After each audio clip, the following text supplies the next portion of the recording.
Hey guys, today I'm gonna do a study on Exodus chapter 3, so let's get into it.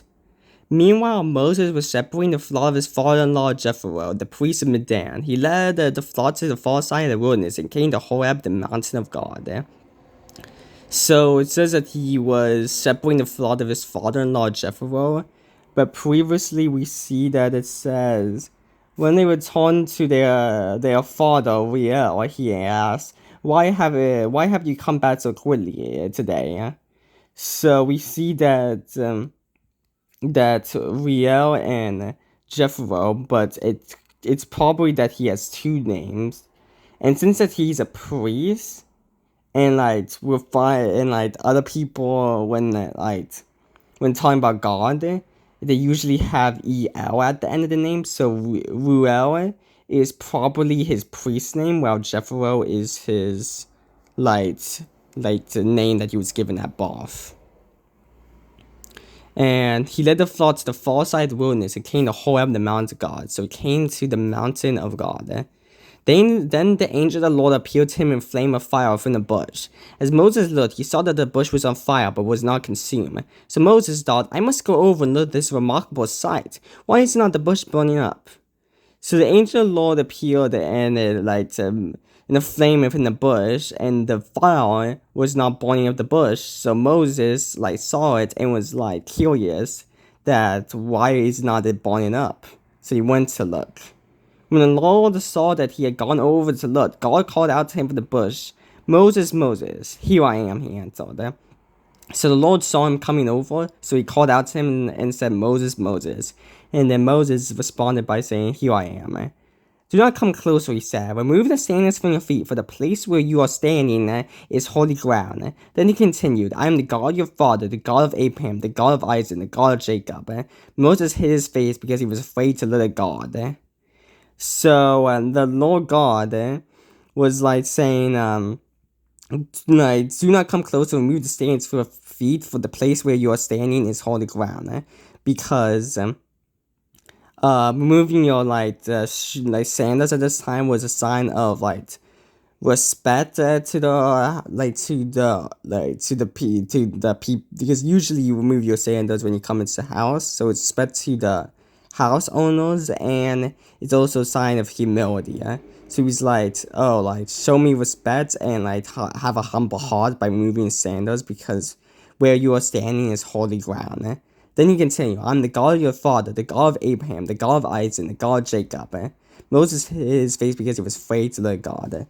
So he's I am the God of your ancestor. But Moses was afraid to look at him, because it's God. Then the Lord said, I have resolved the misery of my people in Egypt. I have heard them crying out because of their oppressors. I know about the suffering, and I have come down to rescue them from the power of the Egyptians, and then bring them from that land to a good and spacious land, a land flowing with milk and honey, the territory of the Canaanites, Hevites, Amorites, Perizzites, Hivites, and Jezebelites. So because the Israelites' cry for help has come to me, I have also seen the way the Egyptians are oppressing them. Therefore go, I am sending you to Pharaoh, so that you may lead my people, the Israelites, out of Egypt. So the Lord God said, I've seen my people being miserable in Egypt, and how them cry out because of oppressors. So I am going to come down and I'm going to bring them out of Egypt and bring them to the promised land, which is the land flowing with milk and honey, which belongs to the Canaanites, Hevites, and Amorites, Perizzites, Hivites, and Jezebelites. And so I'm going to send you to get my people out of Egypt. But Moses asked God, who am I that I should go to Pharaoh and that I should bring the Israelites out of Egypt? So Moses how can I do this? I'm not how can I do this? Like I'm not that good of a person. How can I do this? He answered, I will certainly be with you, and this will be a sign to you that I am the one who sent you. When you bring the people out of Egypt, you will all worship the God at this mountain. So he's he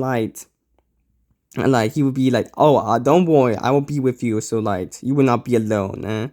And once this will be the sign that once you bring out the people that I was with you, that once you bring out the people, you will worship me at this mountain. Then Moses asked God, if I go to the Israelites and say to them, the God of your ancestors has sent me to you, and he asked me, what is his name? What should I tell them?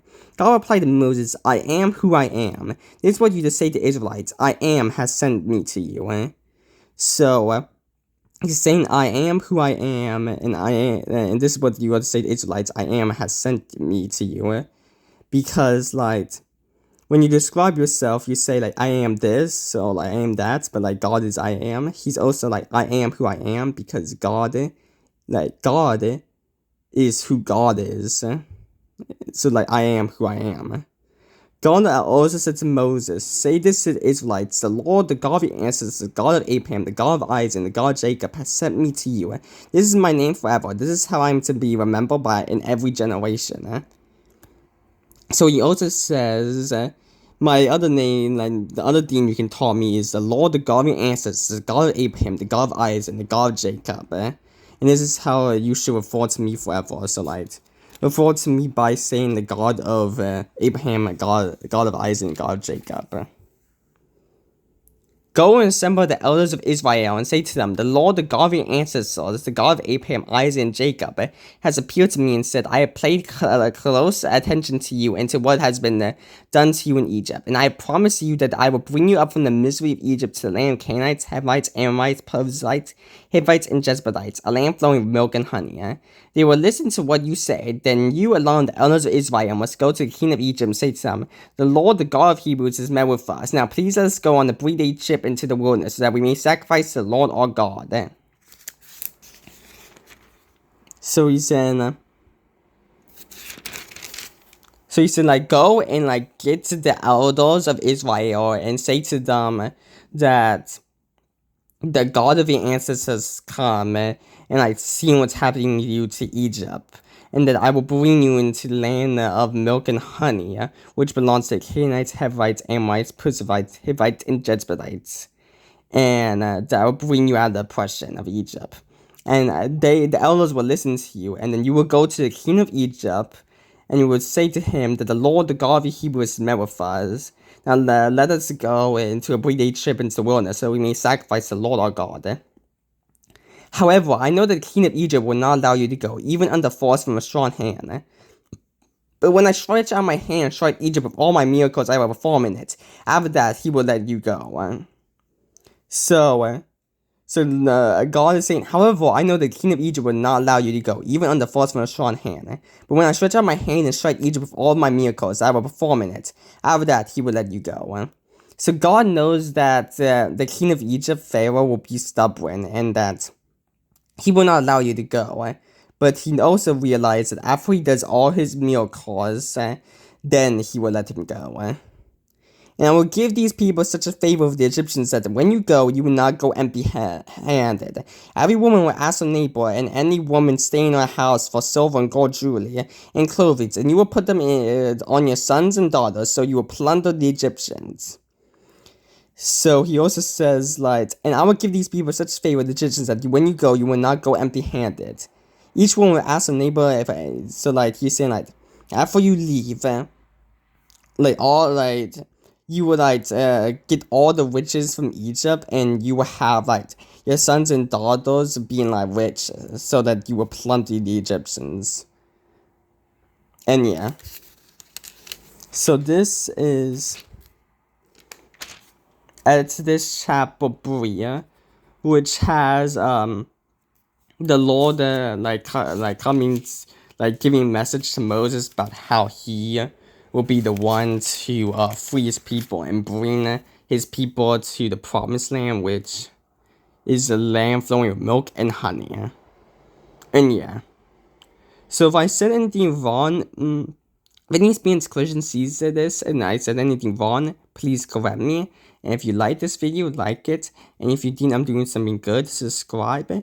And yeah, I will see you the next day if the Lord wills. Bye.